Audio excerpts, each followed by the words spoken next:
Welcome back. And more from our recent conversation with the Defense Undersecretary for Personnel and Readiness, we learn about increases to troops' basic needs allowances. That and other topics are in part two of our interview.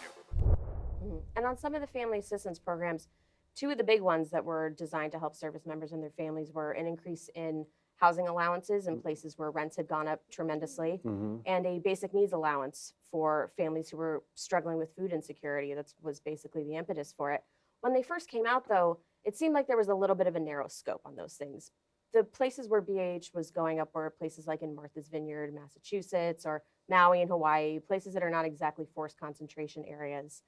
Is there any thought to maybe widening the aperture there so that troops who are in San Diego or troops who are in Florida, or even maybe parts of Texas where the housing prices are going up might be able to benefit from those Well, increases? BHA went up, and at the end of the year, we were able to increase it in 28 housing areas. San Diego was one of them, Hmm. where we were able to put more money in service members' pockets to help them, take care of the rent.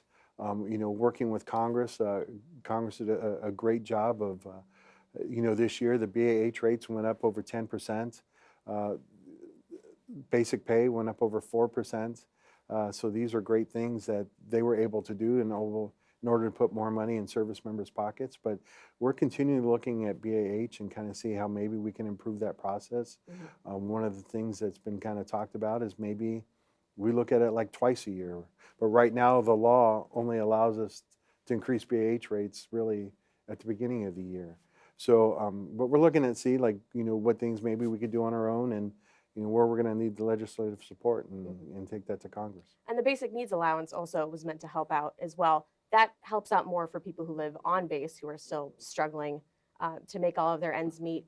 But it also seemed like the parameters for that, if you wanted to get a really good boost, you would need to be like an E2 with 9 members of your family. Like it wasn't for your E5s with 2 kids, 3 kids who may be struggling.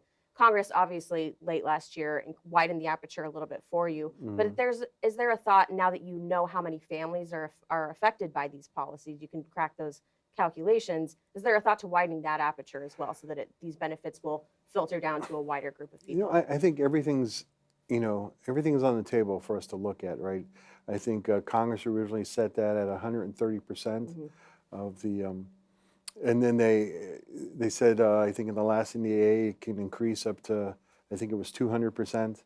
But we're going to look at it. I think one of the things that we need to continue to focus on, right, is making sure that we're providing our service members with the financial education that they need in order to manage their finances, and to make sure that they're doing it right, and that'll enable them to put food on their table and take care of their families. All right, Undersecretary Cisneros, thanks so much again for sitting down with me. All right, thank you. Appreciate it.